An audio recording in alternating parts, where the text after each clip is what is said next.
I'm David Knowles, and this is Ukraine, the latest.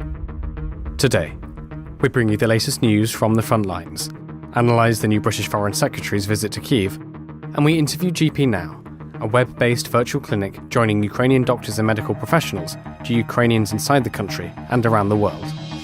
Bravery takes you through the most unimaginable hardships to finally reward you with victory. If we give President Zelensky the tools, the Ukrainians will finish the job. Slava Ukraini! Nobody's gonna break us. We're strong. We're Ukrainians. Every weekday afternoon, we sit down with leading journalists from the Telegraph's London newsroom and our teams reporting on the ground to bring you the latest news and analysis on the war in Ukraine. It's Thursday, the 16th of November, 1 year and 265 days since the full-scale invasion began. And joining me today are Associate Editor Dominic Nichols, foreign reporters Maiden Nanu and Verity Bowman, and our guests are Rob Hicken, Head of GPNow, and for the first time, Spencer Cash, Senior Emergency Response Strategist. Now let's turn to our guests. Today we're joined for an update by the team behind GPNow, a web-based virtual clinic, joining Ukrainian doctors and medical professionals to Ukrainians inside the country, including, crucially, the occupied areas and around the world. GPNow has specialists including psychologists, paediatricians located around the world, available 24/7 who can speak those seeking help in their native language. So welcome back, Rob Hicken, Head of GPNow, and for the first time, Spencer Cash, Senior Emergency Response Strategist. Rob and Spencer, thank you so much for joining us. Could you just explain a little bit more about your work, what you do day to day, and some of the challenges you face? Thank you, David, and Dom and Team Telegraph for having us back. Yeah, so we established our telehealth service GPNow back in March last year. We did testing. We were backed by Amazon Web Services, and we launched the platform at the start of March last year.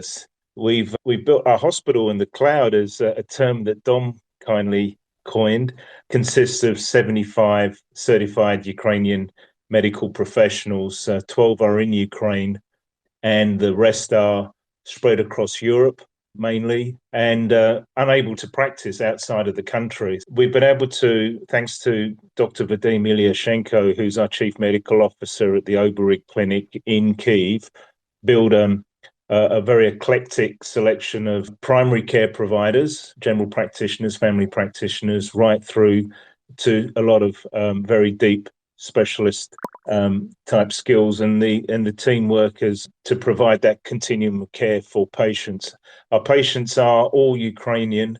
About 60% are outside of Ukraine displaced, and 40% are in Ukraine. And about 25% of those are actually behind the enemy lines, so to speak. We've provided 2,500 hours of uninterrupted service since we went live. And really three things, David, we do provide. First of all is we do have the best of the best in terms of the Ukrainian doctors that we've assembled.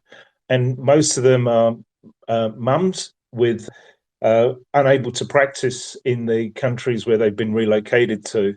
And it's all going pretty well. We do have some obviously psychologists, paediatricians, oncologists, and we even have a veterinarian on the platform, and it's working beautifully. And I just wanted to thank the Ukraine the Latest audience, because we're completely this year we've had to completely self-fund, and we've been able to help just over 10,000 families around the world, and we've done 15,000 sessions. And sorry, the point I was trying to make about the comfort and care comes from Ukrainian citizens. We all forget, I guess we assume once you leave the country and you're safe, that life is going to be okay, but it's still very, very difficult for Ukrainian citizens, families in countries where Ukrainian isn't spoken, to be able to articulate medical issues, whether they're really simple primary care issues or have a deep and meaningful psychological session with one of our psychologists. So yeah, thanks to Ukraine the Latest, we continue to to make a difference.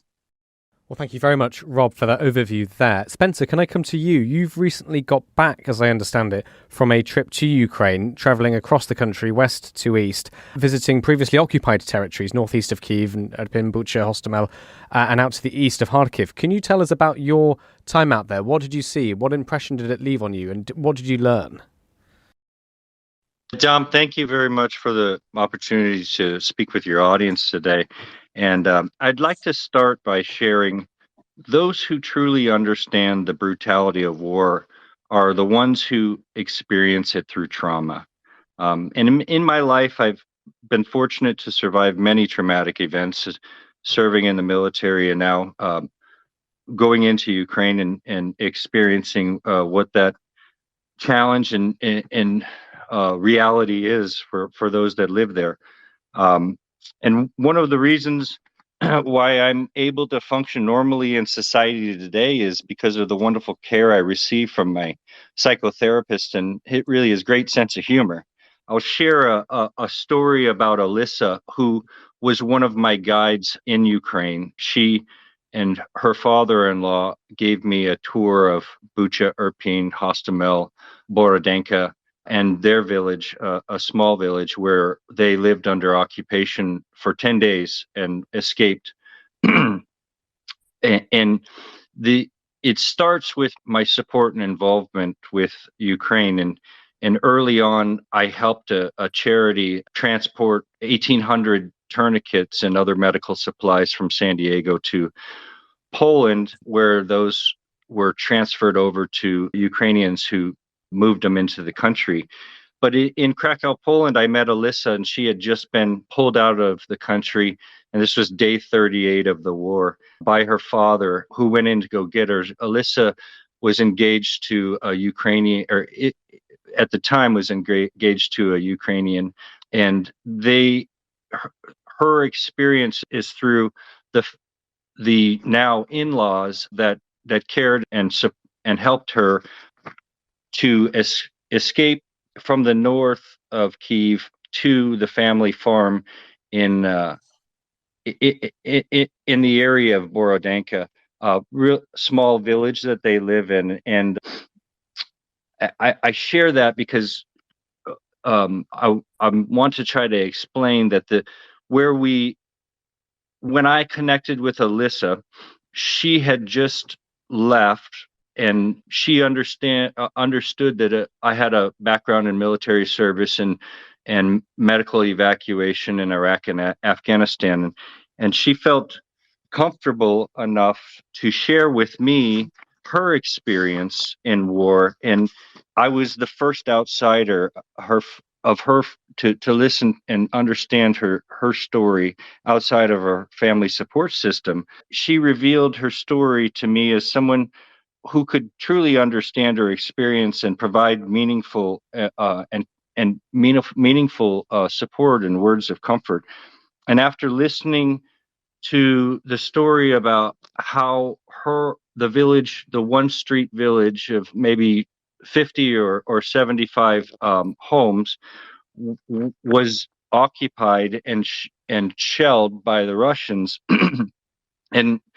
and what that experience was, I came to understand that after 5 wars that I've participated in with the military, that her experience of being shelled was far greater than any experience I had in having a few rockets shot into the base in, say, Iraq or Afghanistan.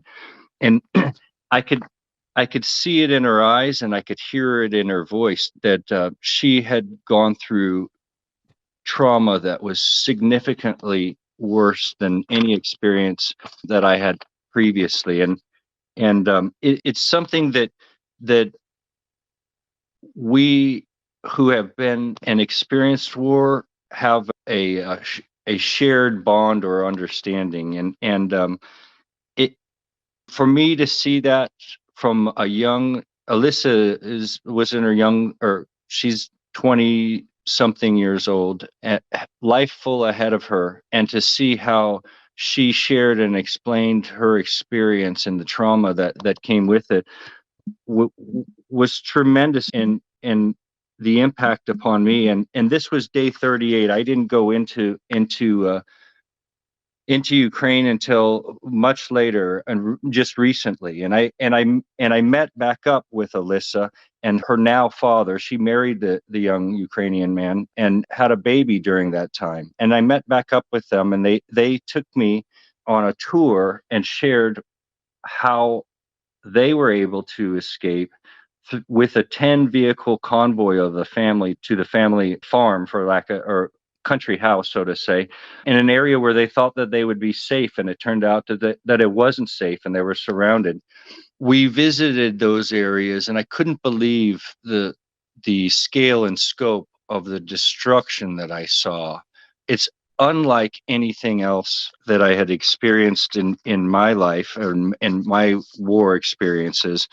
And it was truly eye-opening and shocking. You see it on the pictures or on the news and video, but you can't understand the grasp and the scale of it until you get there in person and someone explains exactly what happened. And some of what I saw was rebuilding and reconstruction. One of the points that struck with me is Victor. He's a Ukrainian. That's the father-in-law of Alyssa. He was the driver for us, and sharing through his language and it being translated directly to me.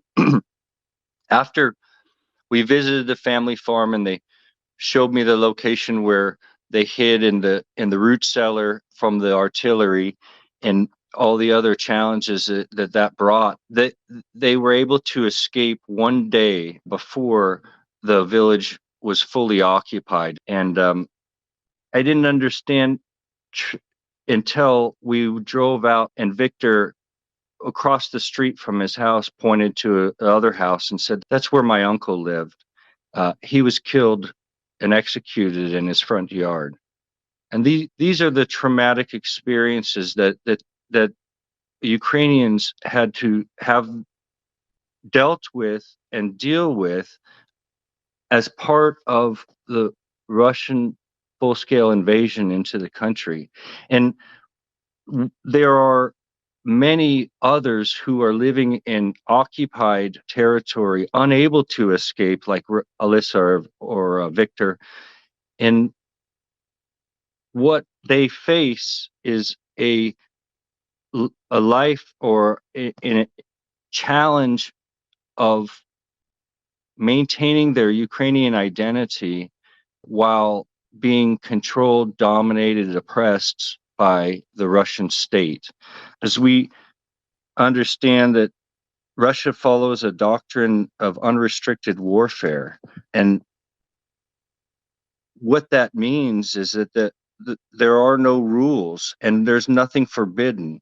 And we see the state apparatus efforts with banks being forced to report customers using VPN, or Ukrainian POW conscripts or POWs being conscripted to fight on the side of Russia. And for the Ukrainian civilians living in occupied territory, they are forced to forfeit their citizenship and assimilate into the Russian apparatus in order to access basic necessities such as healthcare or other services. Spencer, hi, it's Dom here. I wonder if I could just cut in there. It's really interesting, the bit that you were describing, the landscape you were describing, and you were coming on to there, I think, something of critical importance to this conversation, particularly with GPNow. There are reports, as you're saying now, that those Ukrainians in the occupied areas are having to renounce their citizenship and take Russian citizenship in order to access basic services, including healthcare. So could you describe for us, please, and Rob, if you're able to as well, what have GPNow been able to do there? I'm conscious of the security angle to this, as we previously discussed, so don't go over the line, but what are GPNow able to do in that environment for Ukrainians who do not want to renounce their citizenship but do need access to health and medical services? Well, I would just share before I toss the majority of the answer over to Rob on that, is that GPNow provides an alternative to forfeiture of Ukrainian citizenship in order to access medical services. And they are employing Ukrainian clinicians living in under occupation, and also providing care to Ukrainians who are trapped behind enemy lines. And Rob, I think you can pick it up from here and further detail that. Yeah, absolutely. Thanks, Spencer and Dom. Yeah, so the technology itself is super secure because we use point-to-point technology, which allows us to go into remote regions such as a war zone, and so we are able to connect to. We estimate our statistics for the country as a whole. We estimate roughly 10% are on the other side of either previously occupied or occupied territory, and we are providing some primary care, but most of it probably is psychological services and support, and just being able to talk to a doctor without having to. It's pretty serious stuff, that side. And one of our friends' mothers, she's in Zaporizhzhia, and we were able to give her the medical advice that she needed, that without her obviously having to give up her citizenship and all the other crazy stuff that's going on. Thanks. And just one more for me, if I may. We've spoken before, and you've described the difficulty you have docking with the Ukrainian health system. You don't have an advocate in the country. You're not part of the established infrastructure there. So making that work, and the funding and getting the message out and rolling the service out, you've described as problematic. Why are you not able to dock with the state apparatus? It's certainly not for lack of trying, Dom. We're blessed to have the support of two wonderful Ukrainian ambassadors, Ambassador Hyman to Indonesia, and Ambassador Miroshnichenko in Australia. He's incredible. We are part of the Amazon Web Services Project Sunflower, and we have briefed President Zelensky. And we have reached out to Yaroslav Agress, who facilitates United 24 on his behalf. And we've also spoken with Ministry of Health. The truth is, after 18 months, we have just not, and that's where we believe this should reside. Now that it's certainly proven and it works, and we've spoken to so many people, and we just can't get the backing and support since, other than Ukraine, the latest. We did talk to Direct Relief in the United States, Dean Axelrod, the VP about partnering with traditional NGOs, and his comment to us was, Rob, it works. Your strength is it works, and we're fitting in this new niche, a bit like drones are to tanks today. We are to delivering medical and humanitarian aid. But he said our problem partnering with an organization like yours is you're not in country. So we're going round in circles. We had a wonderful call with Medical Bridges as well in the United States. A lot of people are still working out how to take what we've done and scale it. And we know, Dom, that we can scale. We're helping. We know we can help 1,000 families a month. We know we can go to 10,000, but we are completely stretched. We've raised. We pay our doctors €10 to be online. They're refugees themselves. We haven't. Last year, when we were fully funded by Amazon, every month the service increased, and we don't advertise. I get 5 to 10 to 15 patients a day registering every day, purely on word of mouth, and it's a real struggle. This is a self-funded war, and we certainly don't have a lot of experience with raising funds, and so every month we're putting all our energy into fighting to find funding, and with the recent events with the world looking elsewhere right now, last month was a disaster, and we weren't able to pay our doctors on the 1st of November. It's after 3 consecutive months of paying them. So we're desperate for help. We're hoping somewhere out there is a philanthropic person or a Ukrainian connected business that would get behind us and bankroll us, we only need $10,000 a month to cover all our costs. 100%, 20% goes to covering the platform costs, and 80% goes to the clinical care team. And they're all predominantly women. Gina on the border in Romania, Tanya and Evgenia in Hungary and Germany, and then the incredible doctors. We just have to we're fighting every month to stay alive. And I really want to thank the Ukraine latest audience, because without you, over 50% of what we've raised this year, we would have folded in June. And it'd be a shame, because if we do, it would be like we were never there. And those 10,000 families are real. I'm glad to say, Anastasia, the young girl I mentioned before on a previous call who had chondral chordoma, the life-threatening throat and neck cancer, is still doing really, really well. We helped a young girl a refugee in Indonesia, but we need help. Let me just quick jump in and share with the audience some of the core competencies of GPNow that I've been able to understand and witness. And first, GPNow has the lowest cost for all crisis care medical delivery systems, providing free clinical care to globally displaced Ukrainians and those living under occupation. Next, GPNow leverages displaced Ukrainian clinicians unable to practice medicine in their location and employs them to provide crisis care through the hospital in the cloud, directly to displaced Ukrainians, achieving a cultural synergy and trust between the patient and practitioner, which is the ideal. No other NGO extends the continuum of care to Ukrainians trapped behind enemy lines and employs Ukrainian clinicians living under occupation while reaching a global global diaspora of refugees. And lastly, GPNow demonstrates transparency by routinely publishing the results of their care provided, and clearly articulates how donor funds are dispersed to care providers. These are important factors in understanding what the capabilities GPNow provides to those doctors or clinicians and patients. And I would say that those that are living and working and operating in under occupation, both the patient and the practitioner face great risk, but the reward of the outcome is worth it. Well, thank you very much, Dom. Spencer and Rich, would you like to share your very brief final thoughts, please?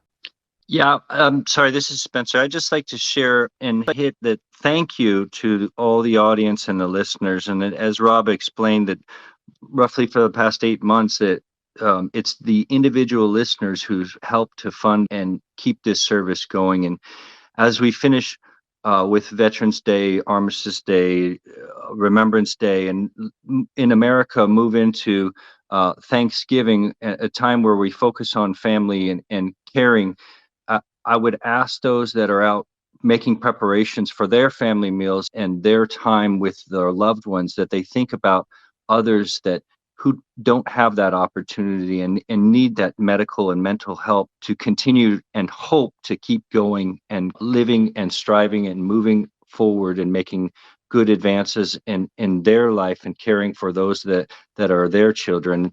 And once again, it is because of those individuals in your audience who have the kindness of heart to give and support, whether it be $10 or $100.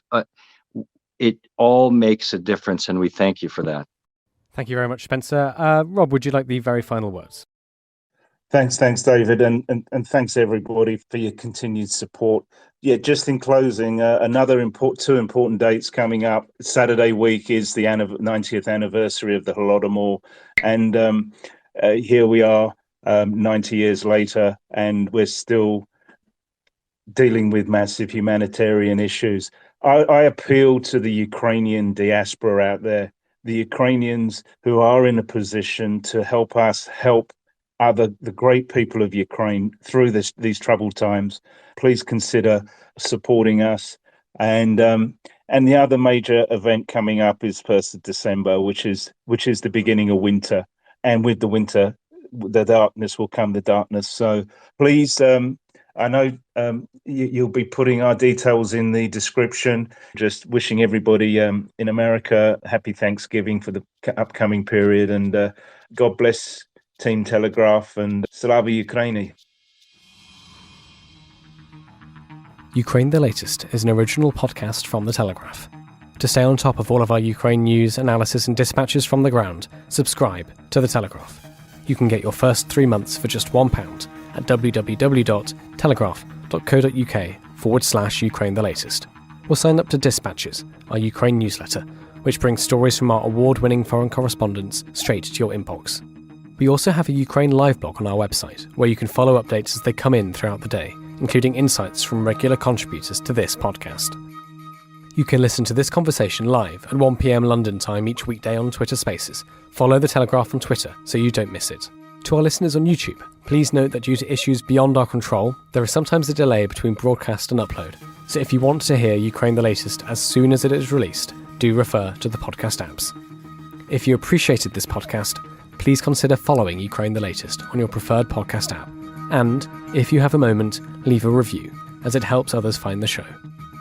You can also get in touch directly to ask questions or give comments by emailing ukrainepod@telegraph.co.uk. We do read every message, and you can contact us directly on Twitter. You can find our Twitter handles in the description for this episode. As ever, we are especially interested to hear where you are listening from around the world. Ukraine the Latest was produced by Giles Gear, and the executive producers are David Knowles and Louisa Wells.